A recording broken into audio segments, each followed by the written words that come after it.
Good morning Akola. भेटूया प्रतिभावंतांना, कलाकारांना. Good morning Akola. श्रोते, गुड मॉर्निंग अकोला या कार्यक्रमात प्रसारित करीत आहोत एक पात्री प्रयोगावर आधारित कार्यक्रम सारं गाव मामाचं. संकल्पना किशोर बळी यांची. सादर करते सूरज गोडे. नमस्कार, मी किशोर बळी. अकोला आकाशवाणीच्या गुड मॉर्निंग अकोला ह्या कार्यक्रमामध्ये सर्व श्रोत्यांना माझा नमस्कार. सारं गाव मामाचं हा एकपात्री प्रयोग मी अकोल्यात सादर केला आणि आता महाराष्ट्रभर सर्वत्र त्याचे प्रयोग होत आहेत. ह्या निमित्तानं तुमच्याशी संवाद साधावा असं आजच्या ह्या कार्यक्रमाचं प्रयोजन आहे. ग्रामीण जनजीवन, तिथलं समाजकारण, तिथलं राजकारण, तिथलं शिक्षण, तिथलं आरोग्य, तिथले रस्ते, ह्या सगळ्या गोष्टी ह्या सारंगाव मामाचं ह्या एकपात्री प्रयोगातून लोकांसमोर मांडण्याचा माझा प्रयत्न असतो आणि काहीतरी सुचवण्याचा, काही सांगण्याचा त्या माध्यमातून माझा प्रयत्न असतो. जेव्हा आम्ही लहान होतो त्यावेळी असलेली जी परिस्थिती होती ती परिस्थिती आता बदलली. गाव बदललं. गावाचं हळूहळू शहरीकरण व्हायला लागलं. सोशल मीडिया आला. गावं ही शहराशी जोडली जाऊ लागली. काही गोष्टी चांगल्याही झाल्या, परंतु गावाचं जे गावपण आहे ते हरवत चाललं. जो माणसाला माणसाबद्दल जी एक आस्था, प्रेम, आपुलकी आणि जुळून राहणं असं आपण जे म्हणतो ते थोडंसं आता हळूहळू कमी व्हायला लागलं की काय, अशी शंका यायला लागली. आणि अशा सगळ्या परिस्थितीमध्ये ह्या सारंगाव मामाचं ह्या एकपात्री प्रयोगाचा जो नायक आहे पिंट्या, तर तो ही सगळी गोष्ट लोकांना सांगतो. राम राम. ग्रामपंचायत टुनकी डिजिटल आपले सहर्ष स्वागत करीत आहे. तर मी तुमचा लाडका पिंट्या. तर कसं आहे, म्हणजे नाव तसं आता तुम्ही मला पिंट्या म्हणून ओळखता, पण माया बापानं म्हणजे मायनं खरं तर माय नाव ठेवलं श्रीकांत. तर त्याचा उच्चार काही मायाबापाला ये नाही.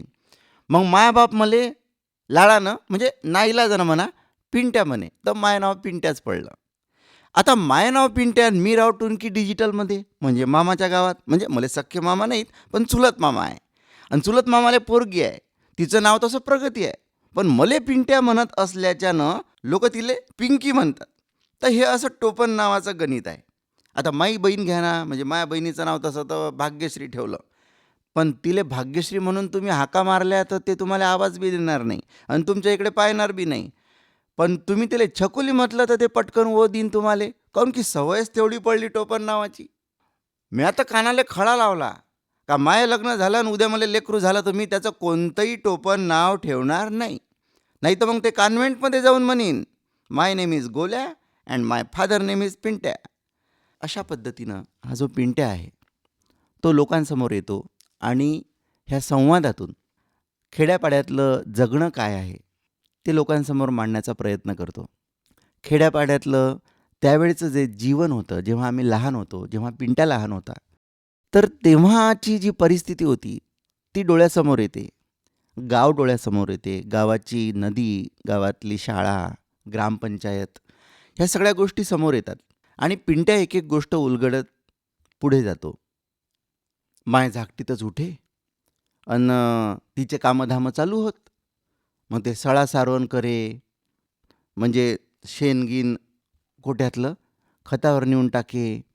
माय चहा पाणी करे. सगळ्या गोष्टी तिच्यात चालू होत पायटी. अन असा आवाज ये कानावर अजानीचा, पायटीच. अल्लाहू अकबर, अल्लाहू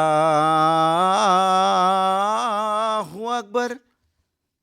माय म्हणे पिंट्या, उठणं बाबू, उठणं. हां, उठणं पटकन. काही अभ्यास गिभ्यास करणं, घेणं पुस्तक हातात. किती वाळखोळ पसरून राहतं, उठणं पटकन. पण कायचं, दुनियाभराचा अयस आपल्या अंगात भरेल. थांबणं व मा झोपू देणं मले, आपण तसंच झोपून राहावं. तर ते लोक मायचे सगळे कामधामं होऊन जात. मग आपण उठाव तर विहारावरचे भीमगीतं कानावर पडत. माझ्या भीमाच्या नावाचं कुंकू लाविल रमान, कुंकू लाविल रमान, कुंकू लाविल रमान. मग आम्ही झोपीतून उठो. नित्या, धम्मा, इष्णू, आरिफ, दत्ता असा सगळा आमचा फौज फाटा मारुतीच्या पारावर खेळायला जाय. तर मारुतीच्या मंदिरावर तर ती कोणीच आंदी प्रल्हाद शिंदेचे गाणे मोठमोठ्यानं लावेल राहत.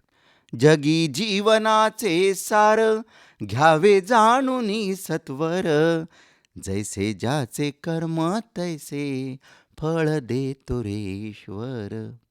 मारुतीच्या पारावर 2 झाडं होते. एक पिपळाचं झाड होतं आणि एक कडुनिंबाचं झाड होतं. त्या झाडावर पाखरायची शाळा भरेल राय आणि खाली आमची म्हणजे लेकरायची शाळा भरेल राय. बाबुई गावचे गावंडे गुरुजी आम्हाला कविता शिकवत.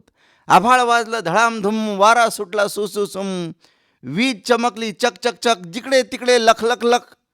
नाच रे मोरा आंब्याच्या बनात, नाच रे मोरा नाच. ससा रे ससा दिसतो कसा, कापूस पिंजून ठेवलाय जसा. आम्ही जोरजोरानं कविता म्हणू. मग एखादी बाई समजा धुणं धुयाले नदीवर चालली, एखादं पोरगं दयन घेऊन चाललं समजा चक्कीत, कोणी एखादी बाई हापशीवर पाणी भरून राहिली, तर त्या सगळ्या लोकांचे कान आमच्याकडे राहत. आमची कविता ते लोक ऐकत. आजकाल तर आपण जोरजोरानं कविता म्हटली तर बाजूचे क्लासेस डिस्टर्ब होतात. पण त्या वक्ती आमच्या कवितेचा आवाज जर कानावर नाही पडला ना, तर आमचं गाव जसं डिस्टर्ब होई. ते दिवसच अलग होते. आता आपण लाखो करोडो रुपये देतो म्हणलं आणि ते बालपण वापस आणून द्या म्हणलं ना, तर कोणी आणून देऊ शकत नाही.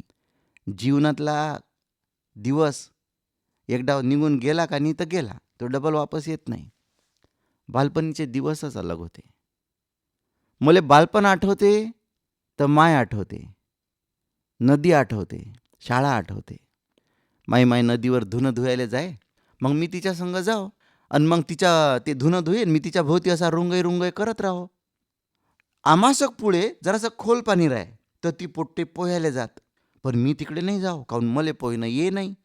मग मी मायच्या भोवती भोवती रुंगई रुंगई करत राहो आणि तर तुले शंकू शिपले जमा करो, ते खिशात भरो आणि खिशात भरून असा खिशाला हात धरून येऊ घरी, असं वाटे जसं काही सोनं चांदीच आणले खिशात भरून.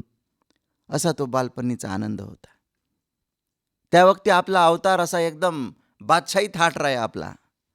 खरं सांगू का, जर लोक मायबाप असतात की नाही, तर लोक आपला थाट असा बादशाहीच राहते.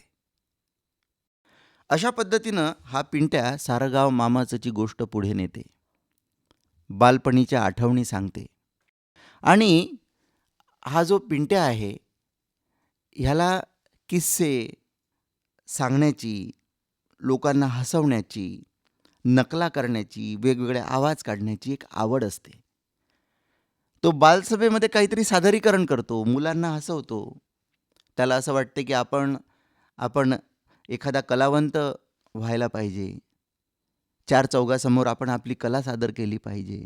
त्याला सतत वाटत राहते असं.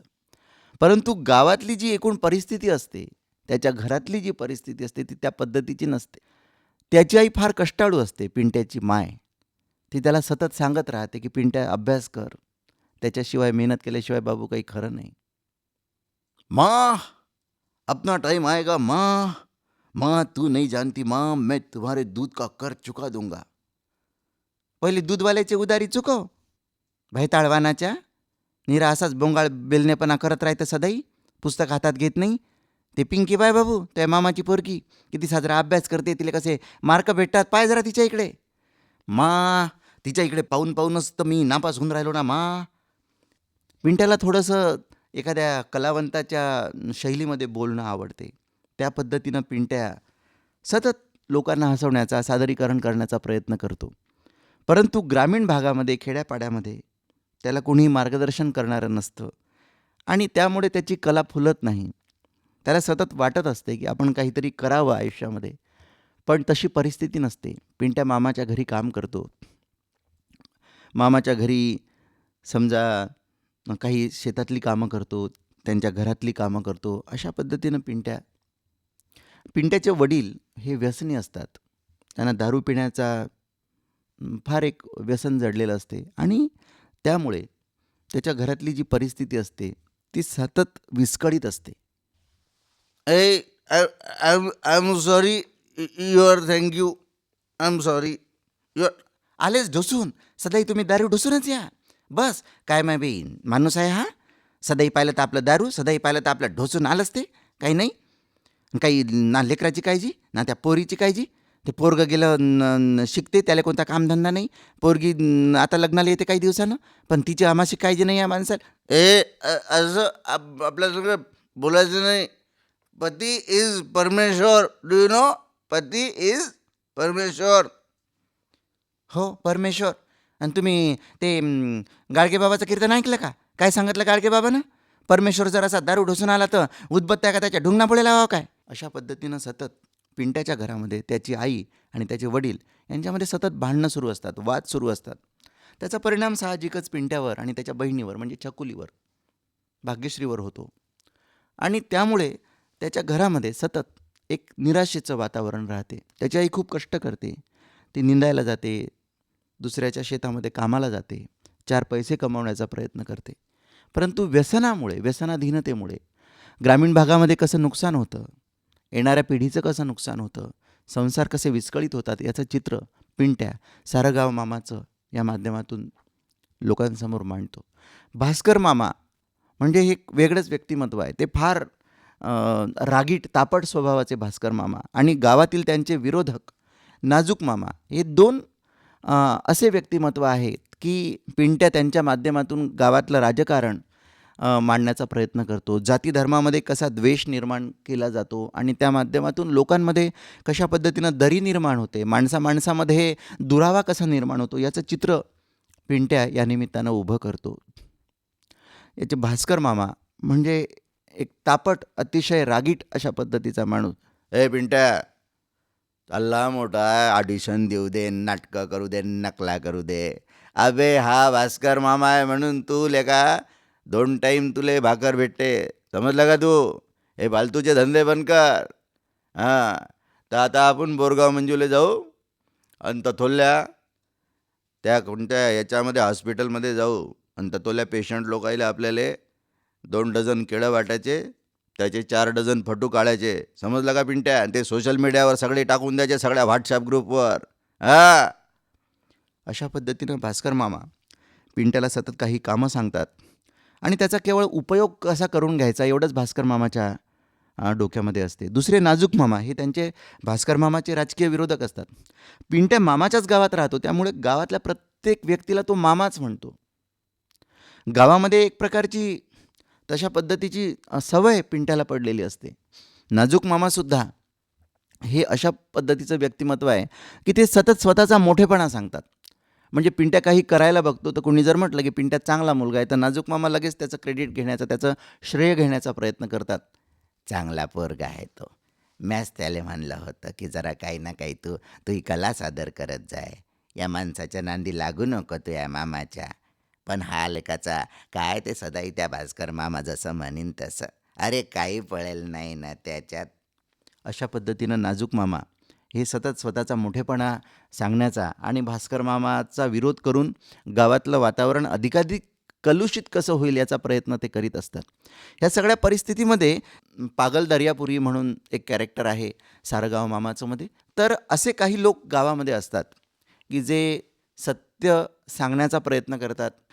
त्यांच्यामध्ये कवितेचं, शेरो शायरीचं माध्यम त्यांच्याकडे असते किंवा गाण्याचं माध्यम असते किंवा एखादी तो कलावंत असलेलं एक व्यक्तिमत्व आहे, परंतु परिस्थिती त्याला कलावंत म्हणून घडू देत नाही आणि केवळ तो गावात टिंगलटवाडीचा विषय म्हणून राहून जातो.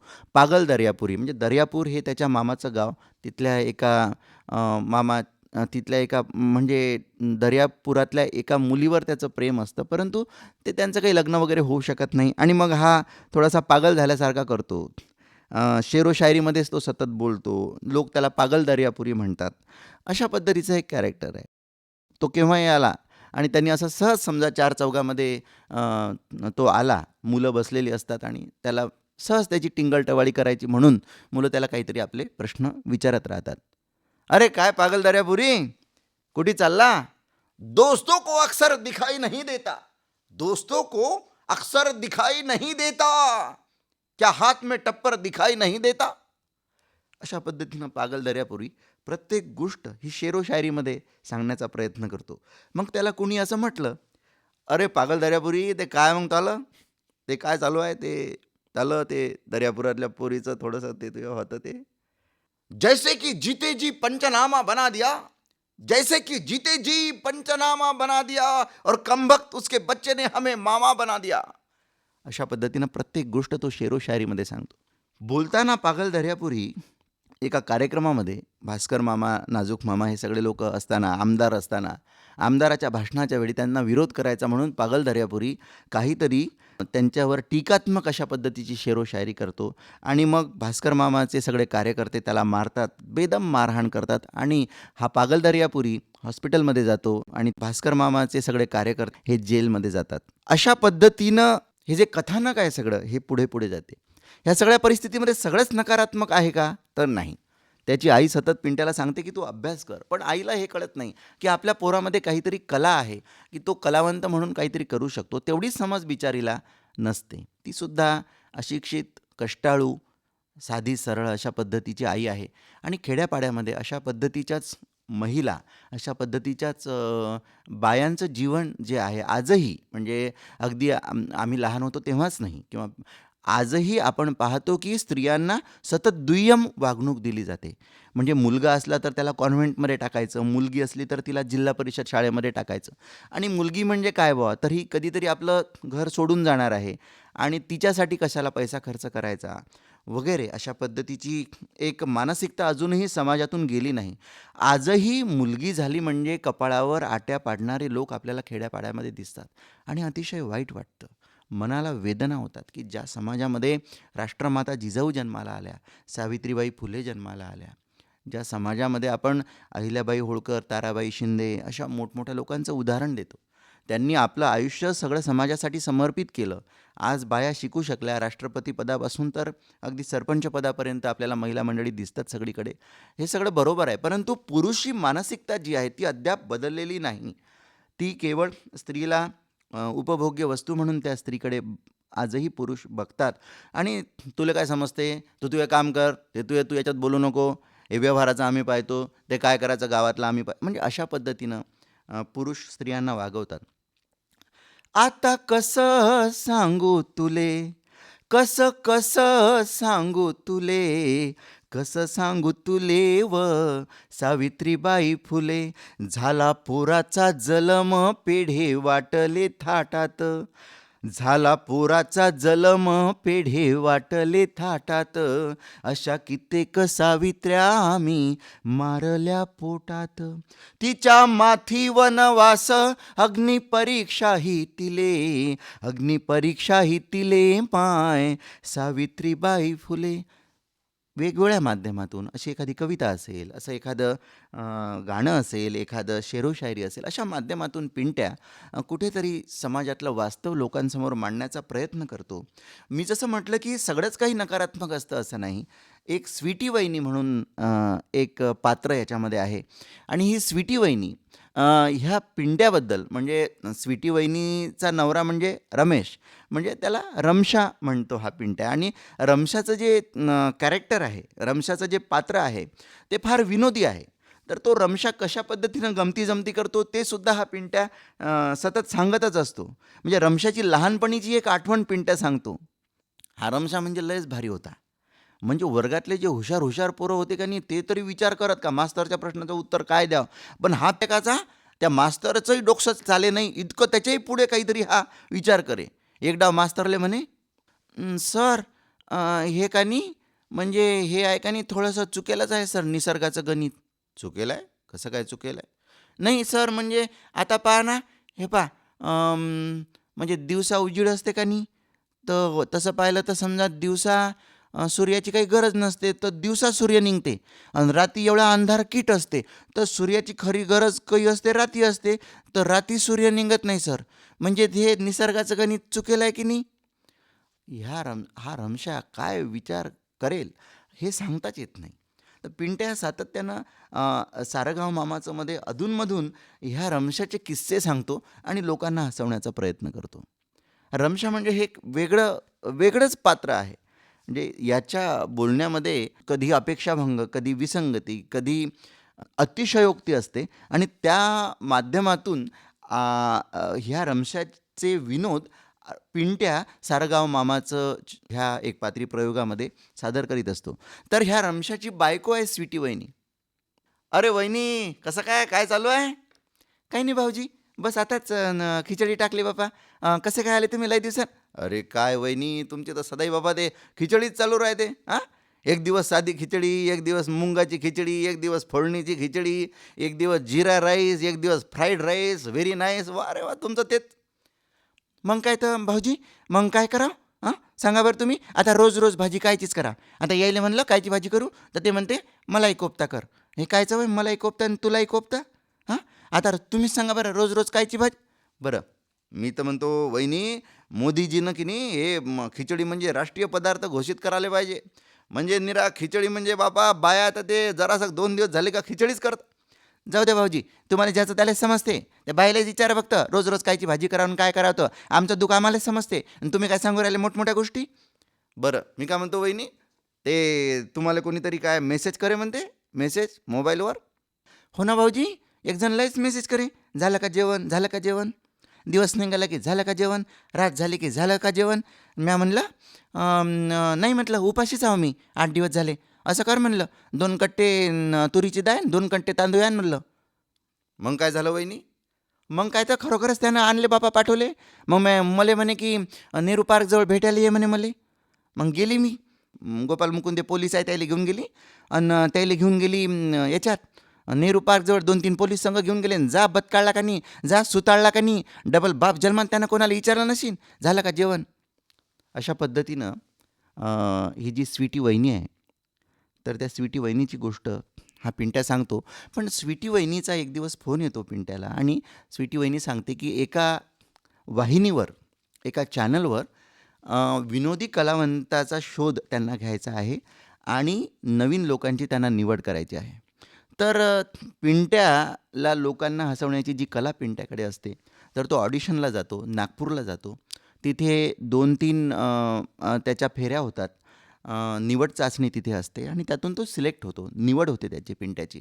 आणि पिंट्या हा ह्या आपला महाराष्ट्र वाहिनीवर तिथून निवडला जातो. मुंबईला त्याला बोलवलं जाते आणि तिथे आणखी 2 फेऱ्या होतात आणि तिथे त्याची निवड ह्या रिॲलिटी शो ज्या पद्धतीनं आजकाल सगळ्या चॅनल्सवर सुरू असतात त्यामध्ये होते. आणि हा पिंट्या एक कलावंत म्हणून लोकांसमोर येतो आणि त्यानंतरचं चित्र कशा पद्धतीनं बदलतं, त्यानंतर त्यावर नाजूक मामाची, भास्कर मामाची काय प्रतिक्रिया असते, त्यामध्ये याची आई कशा पद्धतीनं व्यक्त होते, वडील काय म्हणतात. मग जी मामाची मुलगी ह्याला आवडत असते, परंतु ही जी पिंकी आहे अजिबातच त्याला भाव देत नाही, त्याच्याशी बोलत नाही. कारण 12वीपर्यंत हे दोघं सोबत असतात, परंतु नंतर पिंट्या नापास होतो आणि मामाची पोरगी जी आहे ती पुण्याला जाते आणि BA-MS करते तिथे. तर अशी सगळी नकारात्मक परिस्थिती असताना पिंट्या एका चॅनलवर जेव्हा जातो, तेव्हा ती परिस्थिती कशी बदलते, बदलते की बदलत नाही. ही पिंकी त्याला भेटते की तिचं लग्न आणखी कुणाशी होतं. गावातलं राजकारण, गावातलं समाजकारण याच्यामध्ये काही बदल होतो का? पिंट्याच्या प्रयत्नाला काही यश येतं का? अशा सगळ्या गोष्टी सारगाव मामाचं ह्या एकपात्री प्रयोगामध्ये समजून घेण्यासारख्या आहेत. परंतु एकतरी अंगी असू दे कला, नाहीतर काय फुका जन्मला, असं वंदनीय राष्ट्रसंत तुकडोजी महाराजांनी म्हटलं आहे. राष्ट्रसंत असं म्हणतात की तुझं गावच नाही का तीर्थ, अरे रिकामा कशाला फिरतं. म्हणजे आपलं गाव महत्त्वाचं आहे, आपली गावातली माणसं महत्त्वाची आहेत. तिथे आपण जात पात, धर्म, पंथ, पक्ष, प्रदेश, भाषा ह्या कुठल्याही गोष्टींना महत्त्व न देता एक माणूस महत्त्वाचा आहे. तो कुठल्याही जातीचा असो, कुठल्याही धर्माचा असो, तो आपला माणूस आहे. आणि अशा पद्धतीनं जसं आपण सारे भारतीय माझे बांधव आहेत अशी प्रतिज्ञा लहानपणापासून करीत आलेलो आहे, त्या प्रतिज्ञेलाच जागत, त्यामधील शब्दांना जागत आपण वागलं पाहिजे आणि आपण सगळ्यांवर प्रेम केलं पाहिजे. जसं खरा तो एकची धर्म जगाला प्रेम अर्पावे, असं साने गुरुजींनी म्हटलं. तो प्रेमाचा धर्म आपण समजून घेतला पाहिजे, असा संदेश या माध्यमातून पिंट्या लोकांना देण्याचा प्रयत्न करतो. आणि गाडगेबाबांचं विधान तो शेवटी उद्धृत करतो. गाडगेबाबांचं शेवटचं कीर्तन हे बांद्रा पोलीस स्टेशनच्या कैद्यासमोर झालं होतं. तेव्हा पिंट्या लोकांना सांगू इच्छितो की ज्याप्रमाणे गाडगेबाबांनी प्रश्न विचारला की त्या पद्धतीनं आपण माणूस म्हणून जन्माला आलो तर आपण काय केलं पाहिजे, आपण प्रत्येकाने हा विचार केला पाहिजे. इतका सोन्यासारखा माणसाचा जन्म आपण कुठल्या तरी स्वार्थाच्या मागे धावण्यात गमवायचा का? आपण हा माणसाचा जन्म जात-पात, धर्म वगैरे ह्या गोष्टींमध्ये अडकवून वाया घालवायचा का? असा प्रश्न पिंट्या या निमित्तानं उपस्थित करतो. आणि आपण याचा द्वेष कर, त्याचा राग कर, असं करीत जगायचं का? असा प्रश्न पिंट्या विचारतो. आणि त्यासाठी तो गाडगेबाबांच्या त्या विधानाचा आधार घेतो. गाडगेबाबाच्या शेवटच्या कीर्तनामध्ये ज्या पद्धतीनं त्यांनी सुरुवात केली होती, तसा तो ह्या सारगाव मामाचं ह्या एकपात्री प्रयोगाचा समारोप करतो. आणि मी सुद्धा आजचा हा जो काही संवाद साधण्याचा मी प्रयत्न केला आहे आपल्या सगळ्यांसोबत, त्याचा देखील समारोप गाडगेबाबाच्या ह्या विधानाने करणार आहे. मी अकोला आकाशवाणीचे मनःपूर्वक आभार मानतो की इतकी चांगली संधी आपण मला या निमित्तानं उपलब्ध करून दिली. मी सर्व श्रोत्यांना धन्यवाद देतो की आपण फार मनापासून हा कार्यक्रम ऐकत आहात. आणि गाडगेबाबा काय म्हणाले त्या शेवटच्या कीर्तनामध्ये तेवढं सांगून मी थांबतो. माणसाच्या जन्मात आल्यावर आपण काय कराव? पैसा कमावाव का बायका पोरं पोसूनच मराव? का सगळ्या सोयऱ्याचा गणा गोताचा मेळ करून याच्यातच आयुष्य घालवाव? तरी माणसाच्या जन्मात येऊन जो मनुष्य देवाचं भजन करील, तुकोबा राया म्हणत तो देव होईल देव. तुकोबा रायाचा स्वतःचा पुरावा आहे. देव पहावयासी गेलो, तेथे देव होऊन ठेलो. गाडगेबाबांचा देव हा माणसातला देव होता. कुणाला भूक लागली असेल त्याला चतकोर भाकर द्या, ज्याला तहान लागली असेल त्याला घोटभर पाणी द्या, कुणाची लग्न जुळत नसेल त्यांची लग्न जुळवण्यासाठी मदत करा, बेरोजगारांना रोजगार द्या, असा रोकडा धर्म गाडगेबाबांनी सांगितला. आणि वंदनीय राष्ट्रसंत तुकडोजी महाराज, कर्मयोगी गाडगेबाबा, छत्रपती शिवराय, डॉक्टर बाबासाहेब आंबेडकर, महात्मा फुले, हे सगळे महापुरुष ज्यांनी समाजासाठी आपलं अख्खं आयुष्य समर्पित केलं, सर्वसामान्य माणसासाठी, वंचित पीडितांसाठी, दुःखितांसाठी. त्यांनी इतकं काही केलं आपल्यासाठी की आपण ते उपकार त्यांचे फेडूच शकत नाही, याची जाणीव लोकांना करून देण्याचा प्रयत्न पिंट्या ह्या निमित्तानं करतो. आणि असा हा जो एकपात्री प्रयोग आहे सारगाव मामाचं, हा इथे संपतो. धन्यवाद. गोपाला गोपाला देवकी नंदन गोपाला, गोपाला गोपाला देवकी नंदन गोपाला, सांभाळी ही तुझी लेकरे पुण्य समजती पापाला. गोपाला गोपाला गोपाला गोपाला, गोपाला गोपाला देवकी नंदन गोपाला, गोपाला गोपाला देवकी नंदन गोपाला, गोपाला गोपाला. श्रोतो, आत्ताच आपण गुड मॉर्निंग अकोला या कार्यक्रमात एकपात्री प्रयोगावर आधारित कार्यक्रम ऐकलात. सारं गाव मामाचं. संकल्पना किशोर बळी यांची आणि सादर करते सूरज गोळे. Good morning Akola. भेटूया प्रतिभावंतांना, कलाकारांना.